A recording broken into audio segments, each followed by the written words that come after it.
What is up, you guys? Welcome back to my channel, and if you're new here, just welcome. My name is Gemma Jade, but today we are going to be talking about real portals and gateways to hell. Stay tuned till the end of the video where I am going to tell you how you can get shirts like this awesome shirt at an extremely reasonable price from a good friend of mine and of the channel, Jive Creations. And by the way, Arisha and Tennille, thank you so much. It's my future ex-husband right there. Let's get into the story. I just want to make a quick disclaimer, though, that I'm not advocating one way or another about whether or not hell exists or what it is if it does. It does kind of make a person think because of how many millennia, and probably even further back than that, and probably before, or at least ever since the beginning of time, there have been depictions of places some of us call hell, or the underworld, and everything that it allegedly entails. It's hardly a new concept, and humanity has somehow always had an inkling that places, such as the Christian hell, for instance, really do exist somewhere. Whether it's underground or somewhere else is completely irrelevant, because we all know what places like these consist of, and it isn't pretty. It's not somewhere we should be striving to make it to, right? It really depends on either your culture, your religion, or just your beliefs in general, with some people thinking it's a desolate and barren place of waiting, and others thinking it's demons and torture and fire and brimstone. Oh my. There are those who believe that hell, and I'm just going to call it that for the sake of simplicity throughout this video, but I hope you all know what I'm talking about, is actually an alternate dimension or realm. But could it be a place that's here in our physical reality, but only deep down in the lowest bowels of the earth that we are currently living on? Regardless of what you believe about hell and all it might entail, or even what it is, most people nowadays believe that places like hell, or hellish places, I guess you could say, can actually be accessed by the living through gateways, portals, tunnels, and other similar entryways and access points. I want to discuss with you today places all across the world that are said to be access points for the living to be able to reach hell. Places that are said to be actual entry points to actual hell itself.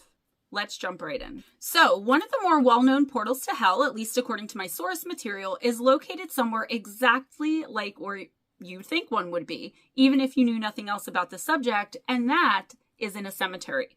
This particular place is in Kansas in the United States, and it's kind of tucked away in a very remote and desolate part of the state itself. It's called Stull Cemetery, and it's just as spooky, eerie, and quiet as you probably are imagining it to be.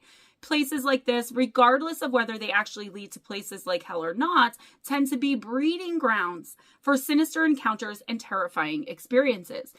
This place has been called America's most evil graveyard because of all of the paranormal activity that's been reported and all of the hauntings that are said to have come out of this place. It's been associated with satanic cults and witchcraft, but it's also said to be the home of several sinister groups who carry out ritual sacrifice under the light of the moon.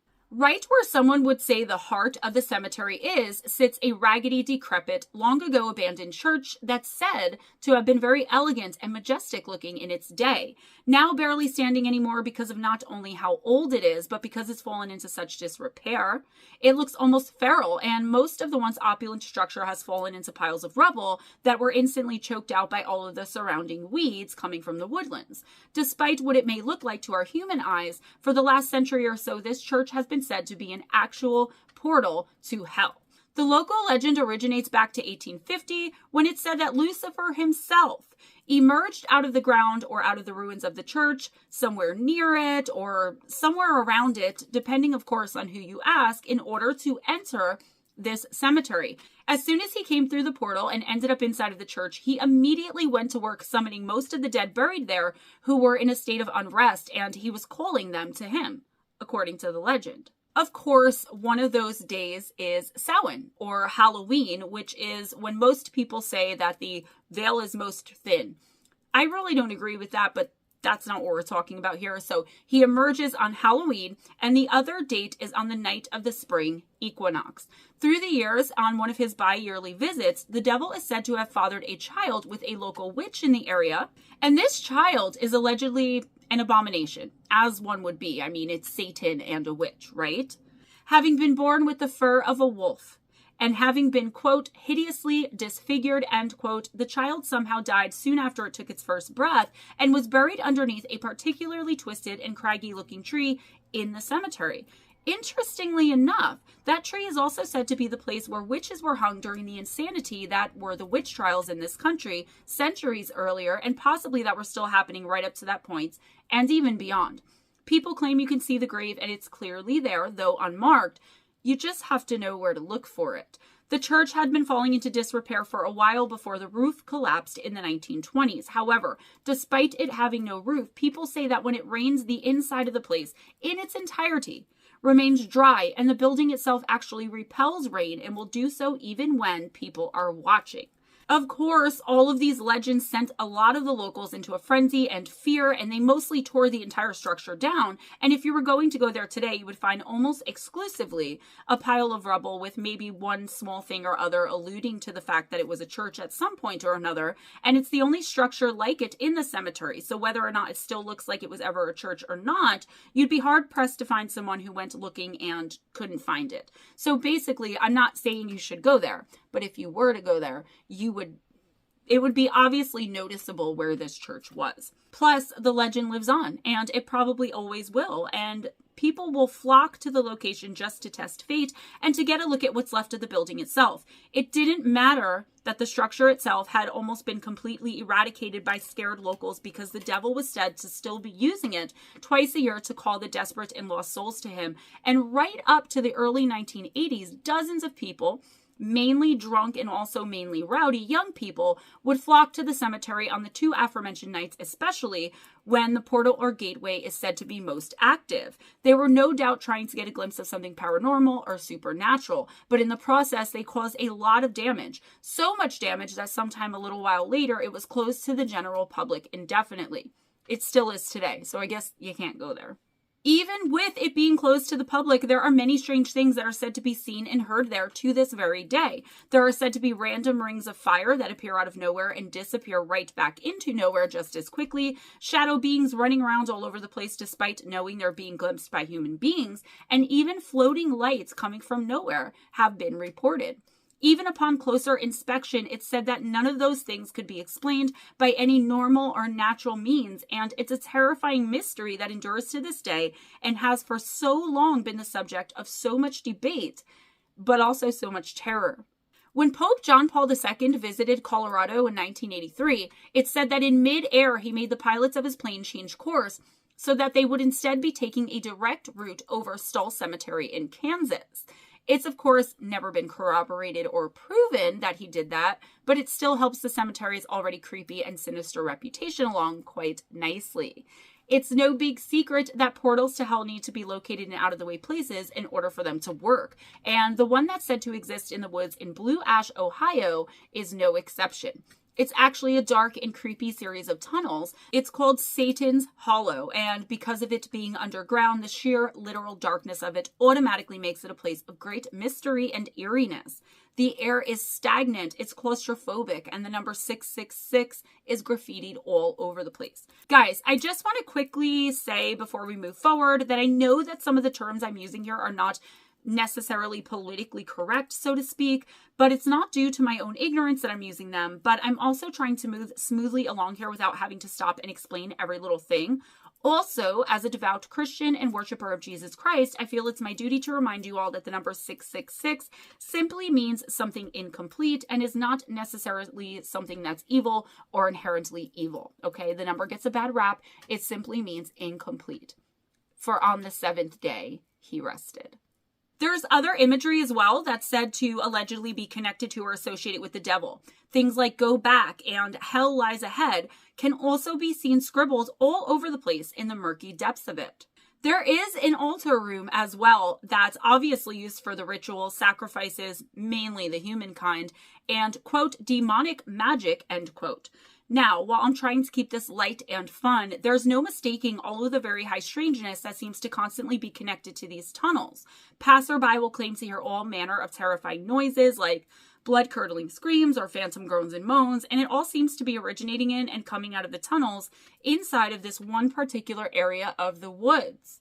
Perhaps even more disturbing, or maybe that's just me, because most of you know how I feel about shadow people in general. There's a dark apparition that's said to stand out against the blackest night, known only as the Shadow Man, that prowls around in the depths of the tunnels. Rumor has it he/it is a literal hell demon. I have my doubts, but I don't need to get into all of that here, right? So with all of this terrifying phenomenon being reported and how creepy and gross underground tunnels already are without all of these extra elements, there's a doorway directly to hell that's there too, which is said to allow all manner of demons and demonic entities to come and go as they please and wreak terror and havoc on the unwitting and sometimes unknowing citizens of the nearby towns and cities. A man local to the area, who's also a blogger, whose name is Rick Fenbers, said of it, quote, "It's one of the best known but least seen urban legends around here. A group of Satanists supposedly used to meet there in some type of altar room and conduct their rituals. They must have been pretty good because the legend claims that they managed to open a doorway to hell," end quote. Due to all of the reports and what's allegedly happening there in Satan's Hollow in Ohio, many paranormal investigators and researchers have gone to the location to see what's going on there for themselves. They wanted to get a look at it. Another local paranormal investigator and researcher named David Scott, not Dave Scott, David Scott, needed to see it all for himself and took a video camera into the creepy and sinister tunnels and determined them to be, quote, "one of the scariest locations I have ever investigated," end quote. He and his investigators are said to have gone as deep down into the place as possible, mainly in search of the alleged altar room. Eventually, he said that the tunnels became almost too narrow for any human being to ever be able to pass through, but it would all pay off because they eventually did come to an open room with a bunch of so-called, quote, religious-like markings, end quote, all over the walls. When asked about the little square room, Mr. Scott replied, quote, "It looked like something you would see in an exorcism film. The scariest part of being in this location was how screwed we were if some bad people entered the room and wanted to do us harm. We were at the time unarmed, and there wasn't an easy escape route. We were miles underground and stuck in a room with only one exit and one entrance," end quote. With, I'm pretty sure, that entrance and that exit being the same narrow and barely passable hole. It made me giggle a little bit because it's so like a paranormal investigator or someone who has been doing this for a very long time that he was more concerned with a human element wanting to do them harm while they were down there, and not that they might very well have been almost entering the bowels of hell or running into whatever managed to pass through the door or escaped it altogether. Like, he's worried about some people coming down armed and killing him, not the devil taking his immortal soul. Typical investigator, right? David Scott and his crew said that while they were in the quote-unquote altar room, they kept hearing loud footsteps that seemed to be almost constantly running towards them, with, of course, there being no one and nothing anywhere near them that could have been mistaken for those noises.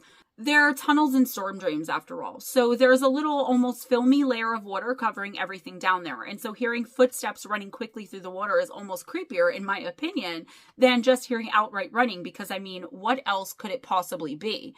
The sound of footsteps, like, they usually can't be mistaken, right? But maybe something else, maybe.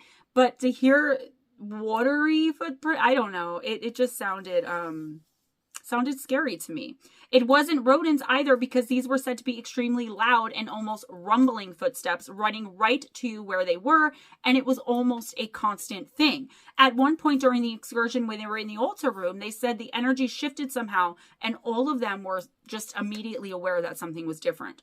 That's when they decided to use some of their equipment to try and get into contact with whatever they knew was lurking around down there. They used the spirit box, and they did make contact with an entity. And while I'm not going to bother explaining what a spirit box is, because most of us already know, and if you don't, just Google it, he said of what they picked up, quote, "John turned on the spirit box and we began to ask questions to whatever spirits may be lingering around.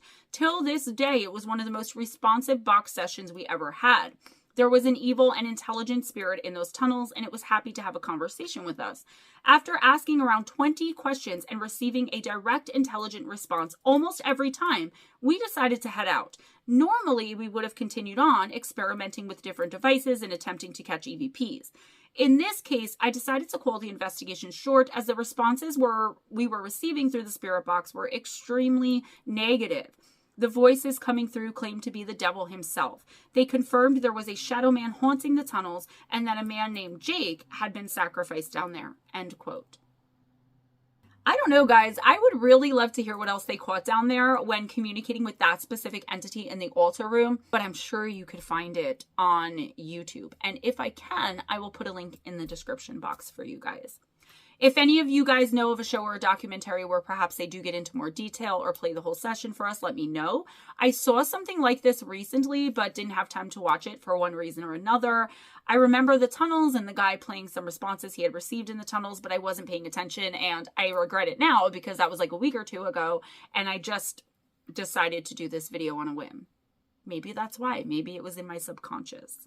In my personal experience, many negative or lower vibrational spirits will try to present themselves as the devil or a legion of demons to try and scare off the human being who is investigating. I know for myself, being a medium, it happens so much I almost literally roll my eyes when I hear something like that. And normally 99.999% of the time, I am not talking with a demon or the devil, but just a person who has an evil or foul soul.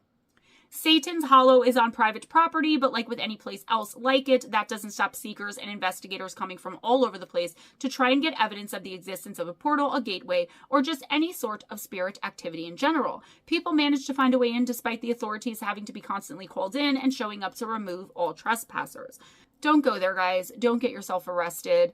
Of course, local law enforcement officials and the powers that be are extremely dismissive of the claims, and they say that it's all just a local urban legend and nothing more. They claim that the stories about Satan worshippers are overly exaggerated at best. One officer specifically, named Lieutenant Steve Schuyler, said, quote, "We've never had human sacrifice or any animal killings. We've never had any of that," end quote. That's sort of a bold statement, in my opinion, considering they wouldn't ever even possibly know whether or not they've had anything like that happening, assuming it's been done the right way. Guys, I would never suggest or advocate for anyone roaming blindly into any place that's said to have any sort of supernatural, let alone demonic activity, unless you are a real professional and know what you're doing or have someone who is and does with you. It's an especially bad idea if the place is also located on private property where whoever owns it actually calls the police to enforce that fact, which they obviously do in this case at least. And then you could end up with some legal trouble on top of whatever else you might pick up in the place itself in general and bring home and be walking around with attached to you. Do not be led into dangerous situations by your curiosity. Research it online and live vicariously through the trained professionals. Better yet, become one yourself and then gain your own safe access to these types of places, with the operative words being safe access. That's my public service announcement for today. The more you know. Let's talk now about Devil's Gate Dam in California. The aptly named spot was constructed in 1920 in the area largely surrounding Pasadena in order to control the floodwater that came through the Arroyo Seco and down the San Gabriel Mountains. It was actually named because somewhere nearby it, there's said to be a weird little rock outcropping that might vaguely resemble a horned devil face with a pointed chin. Before the dam was even built there, this area in particular was practically steeped in mystery, with a lot of legends and lore surrounding the whole place that mainly came from the natives in the area. They said it played host to a whole bunch of different types of evil spirits and entities. In the 1940s, the allure and paranormality of the Devil's Gate Dam wouldn't be the least bit suppressed when it attracted the attention of a man named Jack Parsons. Jack Parsons was a rocket scientist from Caltech and one of the founders of the Jet Propulsion Labs, who was also said to have been very heavily involved with a quote-unquote mystical cult called the Ordo Templi Orientis, which, as many of us know, was based on the teachings of magician and occultist Aleister Crowley. Parsons believed that the energy in the area of the dam was especially potent, and in fact, Crowley himself referred to it as, quote, one of the 7 gates of hell, end quote. Because of the alleged energy surrounding and within the place, Parsons took part in numerous rituals and was said to have succeeded in actually opening a portal that led from the dam to a much darker, alternate dimension that many claim was hell. It was hell itself. Toxic and negative energy, chaos, and even demonic, horrifying entities could come and go as they pleased once Parsons is said to have completed the ritualistic opening of that particular portal. That's scary. It is said that he knew what he was doing when he intentionally chose that area specifically for the location of the Jet Propulsion Labs campus, And he mainly did so because of that energy. He fully believed that the dark energy could be channeled to help with their purposes. And in fact, it's even claimed that he sought the help of some of those aforementioned evil beings that were coming and going as well. A series of mysterious child murders and vanishings did nothing but fuel the already evil, dark, and very sinister reputation in the 1950s and 60s. For example, 13-year-old Donald Baker and 11-year-old Brenda Howell rode their bicycles through the recreational area near the dam in 1956, and they were never seen exiting the area. They were also never seen or heard from ever again. One jacket and both of their bicycles were all that was ever found or left behind by the two friends. 13 years later, in 1969, the case was solved when serial killer Mac Ray Edwards confessed to not only murdering both of the kids, but he also admitted that he buried their corpses under the asphalt of a nearby freeway. There are at least two other vanishings, at least two, surrounding the Devil's Gate Dam that haven't ever been solved and whose mystery endures to this very day. In March of 1957, an 8-year-old boy by the name of Tommy Bowman was in the area hiking with his family when he ran ahead of them just a little bit. He rounded the bend and vanished off the face of the earth. Like, he walked around the bend and poof, he was gone. It was a matter literally of a single second. There have been extensive searches and large-scale ongoing investigation into what could have happened to him, but no clues were ever found. Nothing at all. And nobody is any closer than they were that day to discovering what actually happened to him. He has never been found. In 1960, another young boy vanished seemingly from the face of the earth in that area as well. His name was Bruce Kremen, and he was only 6 years old when he was attending a YMCA summer camp, again in the general vicinity of the dam, when he told the counselor accompanying the kids that day that he wasn't feeling well. This sickness came on very, very suddenly too. Like, he was fine 1 second, then he wasn't. He was allowed to go back to the camp to rest by himself because it was but a mere 300 yards or so away from where the counselor and the other children in his group were. But he never made it back to the camp. No one had seen or heard anything strange, and he may as well just have blown into the wind for all anyone knows. To me, 300 yards is way too far for a 6-year-old to be walking anywhere by themselves, but that's just my opinion, and I have been called a bit overprotective, but still. What do you guys think about that? Is 300 yards too far for a 6-year-old to be walking alone, either in general or at the very least for them to be walking alone in the wilderness? Let me know, as always, what you think about that in the comments below, because I'm very interested. There were extensive searches and there was an ongoing investigation into what happened to little Bruce as well, but none of it ever came to anything, and no information other than what I just reported to you has ever been uncovered. I need to pull off to the side here, guys, just for a second. This is exactly what I think is happening to a lot of the people who go missing, especially in the wilderness areas of our world, who are never seen or heard from again and who leave behind no clues. Don't get me wrong, guys. I don't by any means mean to say that or claim that portals and gateways are responsible for it every single time it happens. But I do believe that they aren't the only explanation, but they are responsible for a huge chunk of the mysterious disappearances that have been happening for so long now, whether they're portals to hell or portals to somewhere else altogether. And we've only just begun, really, to come to be talking about this in the past couple of decades. I channeled some people and entities that have told me all about some of what's happening and where most of the portals go and how it all works, but I'll save it for another time. One of the things I will say, though, is that when someone rounds a bend and disappears, or disappears by the time one of their parents or someone else was able to do nothing more than blink, what other explanation would a skeptic possibly give for that besides portals and gateways? They have to literally be disappearing, right?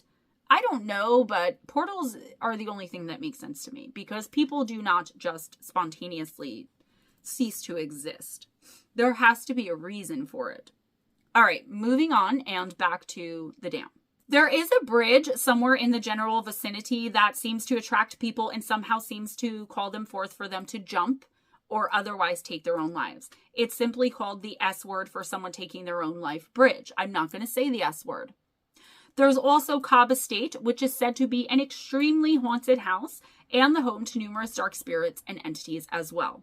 In taking into consideration the bridge, the dam, and the estate, some people, especially paranormal investigators, refer to that area in general as the Arroyo Triangle. And I find that very interesting and synchronistic because I just wrote another script for an upcoming video about the Alaska Triangle.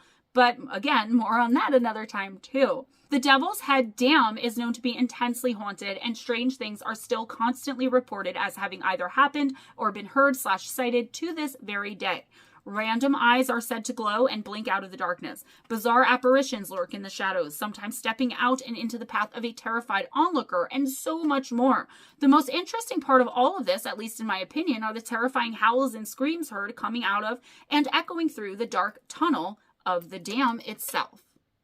The tunnel's sealed off now, from what I understand, but it said that it's sealed off to be keeping things from getting out and not necessarily to keep people or things from getting in. Whether or not that's true, it's up for debate, but with everything else going on in, near, and around that dam, I wouldn't say that it's impossible by any means. That's for sure. Whether or not it's an actual portal or gateway to hell or someplace equally as sinister or somewhere else altogether, it certainly does rack up more than its fair share of the unexplained and supernatural and otherworldly things and experiences. Now, let's move on to one I have personally been to, because with me being a hermit like I am, that really doesn't happen very often. As many of you already know, I was born in Paterson, New Jersey, but I went to school and lived most of my childhood in the town right next to it, which is called Clifton, New Jersey.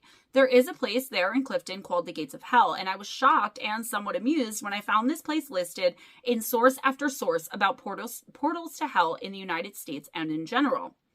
There's a series of tunnels that were built to originally be a storm drain and that were often referred to as the Weasel Brook Underground.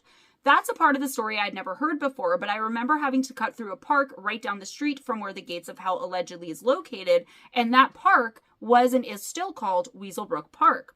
I remember being afraid of the one tunnel looking thing that I know now is a real tunnel, but it wasn't for any supernatural reason. It was just because I was a little kid, and I could name at least 3 kids who either drowned or almost drowned when I was growing up because they wanted to walk through the tunnel and didn't realize how quickly it would fill up and trap them when it started to rain. The legend has it, though, that deep down in the murky depths of the tunnels, there is another tunnel kind of off to the side and somewhat separate from the other series of tunnels that has a gate at the end. That gate is said to be the gate that leads directly to hell. Allegedly, if you open the gate or are able to get it open one way or another, you will come face to face with the devil himself. I never made the connection between the Gates of Hell behind like this Pathmark grocery store by the railroad tracks and the tunnel in the park about a half a block away. But now it makes perfect sense as I look back on it as an adult and being a little bit better at figuring out and understanding geography. The gate is supposedly guarded by a fierce little demon who's known for his supernatural speed and whose name is Red-Eyed Mike. The gate to hell is actually a chasm found in a chamber that has so much graffiti, it's almost unbelievable. And one of those pieces of ghetto art, if you will, says somewhat randomly, quote, "Tom made it," end quote. I remember going to the Gates of Hell and hearing very strange things coming from the tunnels, but I have never actually went in them. I was really little. I'm talking like 11, 12 years old. My reasoning actually was, and I've said this before in interviews, that I was afraid of the long, greasy-haired high school metal kids who would hang out there, smoke cigarettes, drink, and do drugs. I was used to always hearing things no one else could. So when my friends and I stood at the entrance to it one time and they all heard the screams, moans, and groans, I knew something was up with the place and I never went back there again. In fact, I have made it a point not to go anywhere near it, including the Pathmark grocery store that was still there up until a little while ago. I don't know what's there now. The words "Tom made it" is said to be located at a particularly grim and somewhat unusually narrow tunnel, at least when compared to all of the other ones that make up the Weasel Brook Underground or the Weasel Brook tunnels. It's said that anyone who is courageous enough to make it through the square-shaped hole at the end won't ever come back out and will instead be transported to hell itself. And most of us know and envision what hell is. We always have our own interpretations in our head. So that's where you will go if you make it through, allegedly. The legend also claims that if you throw a pebble or a small stone into the hole, it'll be tossed right back out by something evil and unseen that lurks within. It's all very sinister, guys, and it is interesting to be sure, but I honestly don't know about this one. I may have to go there myself as an adult and see what's up with it all nowadays. But don't worry, when I do, I'm going to bring you guys with me. While it seems like the United States does have an unusually high number of portals and gateways to hell, especially when compared to other countries, we don't have the corner of the market, and other countries do have them as well. In fact, One of not only the oldest, but also one of the most infamous ones is located in the Czech Republic. The Hauska Castle, which was built between 1253 and 1258, was said to have been built specifically to cover up a portal to hell. There's an actual hole that's said to lead directly into Satan's lair, directly underneath where it was built. There's allegedly all sorts of demons and damned souls who would come and go as they please to bring their evil to the surface and into our world in order to spread it around with the hopes of total world domination, of course. The demons were horrific and grotesque, not to mention downright terrifying, and before the castle was built, it said that they would emerge from the hole and roam the countryside at night, plying their evil trades and doing their inherently evil deeds. Basically, they were torturing and terrifying the locals and surrounding communities. People actually became afraid to leave their houses once it got dark because of all the terror and havoc being wreaked outside of their walls, and it was all said to have been originating from that one giant hole that led directly to hell. Remember, guys, this was the 1200s, okay, the 13th century. That's, wow. I get like nostalgic when I think about anything from, before 1900. I don't know why. Like, how many lives have I lived? They kept away from it at night, but even in daylight, they wouldn't go anywhere near the place except for the local authorities, who would throw prisoners in there as a punishment for their crimes. They were told they would be released if they were able to crawl out. And somewhat surprisingly, even though most ended up dying down there, some of them did manage to get out. And the tales they told of what they had encountered and witnessed is enough to literally make your skin crawl. It said that one prisoner who was thrown into the pit had screamed so terribly and could be heard thrashing so violently that the people who threw him in there immediately hoisted him back out, only to find that he had aged 30 years in the minute or two he had been down there. Between the villagers being terrorized and terrified by what's said to be the demons and other creatures who lived down in the depths of the hole, combined with the fact that there was rising panic throughout the upper classes simply because of the rumors about marauding demons and Satan's minions outrunning a murderous muck well into the night, every night, the authorities in the town finally decided to do something about it. They came up with the idea to build a castle directly on top of the portal in order to block anything from being able to escape anymore. Hauska Castle itself has a lot of odd things and weird details about it that somewhat lend credence to the fact that it was built on top of a portal to hell. There are an inordinate number of windows in the castle, but despite that fact, it turns out that most of them aren't even real, and a large majority of them are simply built in front of very thick, solid walls. The castle wasn't near or along any trading routes at all and had no water source. This was weird, at least as far as I know, and at least with the trading routes back in that time. I mean, they were essential necessity to life. You didn't have the corner grocery store. I don't even know, this is going to sound very stupid and ignorant, but I don't even know if they had like a marketplace back then. Wasn't this medieval times? Another strange thing is that the castle remained vacant for a really, really long time. I don't know whose idea the artwork in the palace was, like who their decorator was, but whoever it was either knew something everyone else didn't or was just suspicious of, or was a prankster and jokester, because almost all of the artwork looks to be possibly a bit ahead of its time, especially for that area in that time in that part of the world. It was described as pagan. What I think they meant by that is that a lot of the imagery depicted demons and other sort of creatures that looked like they crawled right out of the bowels of the deepest part of hell. There were a lot of pictures of Saint Michael the Archangel too, but only images where he was slaying them, and also he was slaying dragons. This was not normal at all for a castle in that area of the world, and especially not in that time period. In fact, it was extremely uncommon for castles anywhere to have such shocking and grotesque imagery on the walls. It just wasn't done. It wasn't done at that time. Another little detail, little factoid about this particular castle was that in World War II, Hitler's men, it begins with an N, I'm not going to say it, chose it as their base of operations. And it said that they were drawn to it and possibly somehow compelled to do so because of the what lay underneath it, hell. Almost like they were being summoned there. They even tried to carry out experiments to harness the powers of the underworld and those things that dwelt within it. In secret, of course. Or at least that's what's said anyways. Can I just say that I looked at tons of images of this particular castle and it is gorgeous. I mean, I've always had a sort of love affair with medieval castles, castles in general, and I know for an absolute fact, just deep down inside of me, that I've spent several incarnations living in them. This one, though, took my breath away, and I felt immediately drawn to more photos of it. Like, I went down a rabbit hole of Hauska Castle photos for 2 whole hours while in the middle of researching this script and while on 3 other deadlines. Like, wasted my time. It almost got to the point where I didn't finish this script in time because I was so distracted by it and caught up with the photos of this one castle. So let's talk about the fact that if the castle really was meant to cover up this so-called portal to hell, it only did the job to a small degree and probably didn't completely cover anything. Strange stories of evil and terrifying, just downright weird things happening there still persist to this day.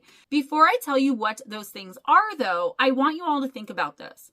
So the first thing that came to my mind when I saw they were building a castle to try and cover up the hole and were doing it because they believed demons and other hellish creatures were bringing evil out and spreading it out and all through the neighboring villages and into the countryside was the fact that they were going to inadvertently trap whatever's already out there once the hole is covered up and make it impossible for the things to get back in. It's never a good idea to seal something like a portal to hell or anywhere else for that matter, including your backyard, your property, your home, until you've summoned everything that's already been released back to it. I had to mention that because it was literally the thing that struck me immediately when I read about that. So, here are some of the things that have been happening in, near, and around the castle in the years since they've allegedly covered it up, right up to today. So, from the 1200s to today. And this is only a tiny little piece.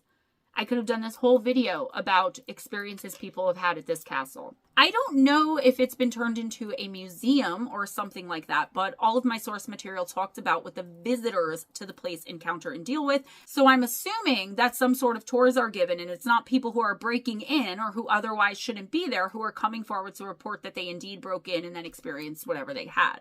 All right. So, visitors to the place, specifically those who spend any time on the lower levels, say that they constantly hear what sounds like either claws or talons scratching and scraping against the floor they're walking on, which means something somewhere below them is scratching and scraping on the ceiling. They say it's like something is trying to break through the floor and get out. Now, the chapel is the actual part of the castle that was built directly over the hole itself, which makes sense. And there's some pretty wild stuff happening there too. Time and time again, a quote, chorus of screams, end quote, has been reported as coming from below the floorboards. And most people think that it's coming from the bowels of hell. All throughout the cold stone hallways and corridors of the castle, there can be seen all manner of strange apparitions, demonic entities, shadow figures, I mean, you name it, and someone has seen it somewhere in this gigantic castle. One of those entities is said to be a corpse who's missing its head that roams around, mainly in the courtyard, just spewing blood from where its head is missing from. So just a bloody stump bleeding all over the place, roaming around. I guess that's like the neck and shoulder area. Besides the above-mentioned entities and apparitions, there are also real shadow beings as we have come to know them, complete with lacking any and all features and everything else. A winged demonic beast that has the wings of a gigantic bat, only warped and a little weird looking. There's another strange entity that is described as looking like a cross between a frog, a human being, and a bulldog, of all things. That definitely sounds demonic to me, and I'm not even being funny there, guys. It really does sound incredibly demonic and off-putting. There's also said to be a ton of otherworldly activity, like objects that levitate through the air, random and unexplainable thumps and bangs, as well as visitors being tapped, pushed, tossed, hit, slapped, kicked, punched, and otherwise touched and or assaulted at any given time. Add all of that to the roaming cold spots that also cannot be explained, and you have a place that might not only be an actual gateway or portal to hell, but that's also a paranormal investigator or enthusiast's dream come true, and that's probably why they flock there in droves to conduct experiments and investigations. I mean, I wish I could go there, I really do. Let's move on now to Siberia, Russia, and the so-called well to hell that's there. This one has become quite well known and has generated a lot of interest in the last decade or so. There's a lot of debate going on over this one, guys. So a group of Russian engineers and geologists were drilling what some call an ambitiously deep borehole out there in the wild and freezing cold wilderness of Siberia, which they made penetrate down to about 9 miles deep into the earth. It's said that as they were doing that, they unintentionally broke through some sort of cavern deep down inside the earth that showed something really, really strange when they were able to investigate it a little bit more. Temperature readings were taken from the borehole, and it turned out that it registered an unbelievable 2,000 degrees Fahrenheit. That's about 1,100 degrees Celsius for you other people. And that temperature was taken right near the bottom. The craziest part about all of this, though, is what they heard when they lowered down into the hole an extremely sensitive, heat-resistant microphone down in there. It was designed to hear the sounds of pavement, which I'm not an engineer. I don't understand that. I don't understand what it means or why they would be trying to listen for pavement that deep beneath the Earth's surface. I didn't know pavement made noise, but okay, let's pretend that that makes sense. Because what they actually heard wasn't anything like what they were expecting and scared the poop right out of these rough and tumble Russians. The microphone picked up the sounds of human beings wailing in pain and terror, and it said that it sounded like the screams of millions of souls who were experiencing unimaginable pain, torment, and suffering. Then, the heat-resistant and highly technological, highly sensitive microphone all but evaporated, having been extinguished by the blazing inferno of heat. But they had already heard enough for them to forge the conclusion that they had uncovered hell itself, and the sounds that they had heard were tormented souls who ended up being sent there for whatever reason.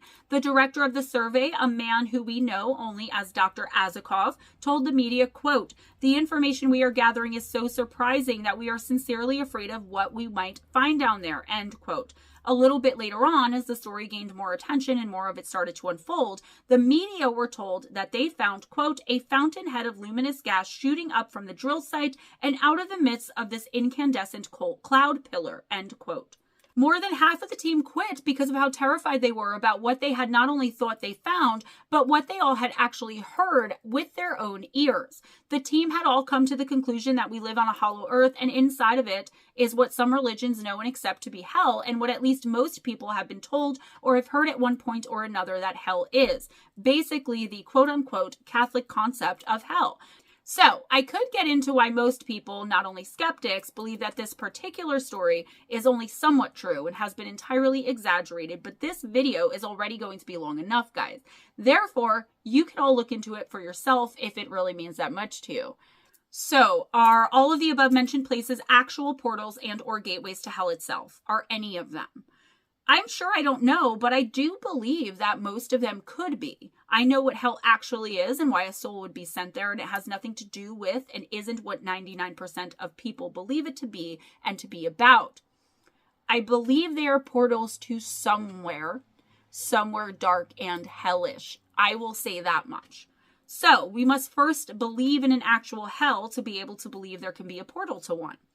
What I will say is this: while I don't believe these are portals to actual hell like most people think of it, like I said, I do believe they're gateways and portals to other places, realms, dimensions, maybe to other universes, other timelines even. Maybe other places that we're completely unaware of that are full of pain, suffering, and even fire and brimstone. Therefore, I don't discount any of the above mentioned places, or anywhere else for that matter, as being able to be a place that holds an entryway to places like that. That's all I have for you today, guys. Please give this video a big thumbs up if you enjoyed the content, if you enjoyed hanging out with me, if you enjoyed hanging out with each other in the chat. Spread the love by sharing this video, and please subscribe if you haven't already. I hope you watched the video all the way through, because that seems to be the biggest thing my algorithm shows me, is that on average most people only watch the video for about 12 minutes. Because most of them are between 30 minutes and an hour, that's concerning. Now, this shirt came from Jive Creations, Lotus Girl on our channel, Towing to Neil, her sister Arisha. I'm going to try to get the link to leave it in the description box, but if not, I will make sure I go back in and put it. You can text me or email me, GemmaJadeParanormal@gmail.com, for more information. She's made me 3 other ones that I've also shown off. I have 2 others. I'll bring those into stream as well. Please check out the description box. There's new information in there. There's also links on how to donate, PayPal, Cash App. If you become a patron for $20 a month or more, every single month as a thank you from me, you will get a personal intuitive oracle reading for that month as a gift, as a thank you. Speaking of personal intuitive oracle, if you like to purchase a personal reading from me, spiritual sessions with me, I also make sprays and I mean, you guys, most of you that have listened to me before know the drill. Check out the description box for some more information, but you're going to have to email me if you want to know about prices and what I offer. If you have any questions for anything, really, that's GemmaJadeParanormal@gmail.com. You can also find the email address in the description box. Speaking of Intuitive Oracle, check me and Ghost Dragon ZW out every week on Wednesday night from 7:15 p.m. Eastern time till we run out of people to read for. I read. He is the keeper of the list. Come on in, get a random card from a random deck, and find out what your next week or two is going to be about. It's an amazing time. Best chat on YouTube is Wednesday nights. Every other Thursday, it's myself, Ghost Dragon ZW, and Miss Paranormal Pixie Lara, chillaxing and chatting, talking about things and stuff, depending on where the chat goes. We start at 8 o'clock Eastern time PM, but we can go until 9, 10. It really doesn't matter. The weekends in between that, it is Live with Lara, 1 hour with Miss Paranormal Pixie, or maybe a little bit more, where you can bring all of your metaphysical and spiritual questions to the table, and she will do her best to answer them for you. Every other Monday, so the Monday that you are watching this video at 11 a.m. Eastern when I release it, at 12 noon Eastern, it's going to be myself and Ghost Dragon ZW. Sometimes we have a guest, sometimes we do not. And we are just having afternoon talk. We're just hanging out, giving you guys an alternate option because we always stream at night and you guys were asking for something during the day. So check that out as well. We're doing a lot of things. Anytime Oracle coming soon. The links for my books, Missing the Faith Theory, Encounters with Evil, 101 True and Terrifying Stories, and my newest book released in November of 2022, Shadow Entities, Sleep Paralysis, and Beyond. Please purchase them, Kindle or paperback. The links are in the description box below, guys. It really helps me out. If you want an autographed copy of those or any of the 2 TMP Press articles that I wrote, I can autograph those and send them out to you. And TMP Press, Thomas just did a paranormal coloring book. There is a picture of me, but there's a lot of other really awesome stuff in there. You can color the picture. If you purchase one of those, you can do it through tmppress.com, or you can email me at GemmaJadeParanormal@gmail.com. I'll sign one and send it out.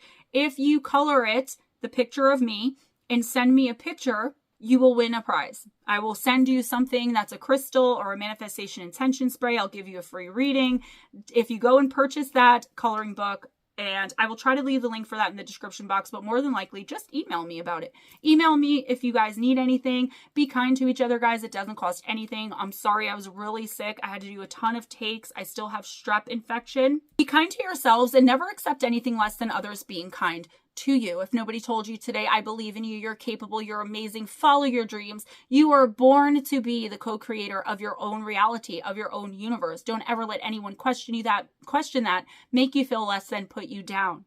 At the end of the day, I believe in you for all that that's worth. Always go in grace, guys. Smile at a stranger, and I'll see you guys next time. Bye.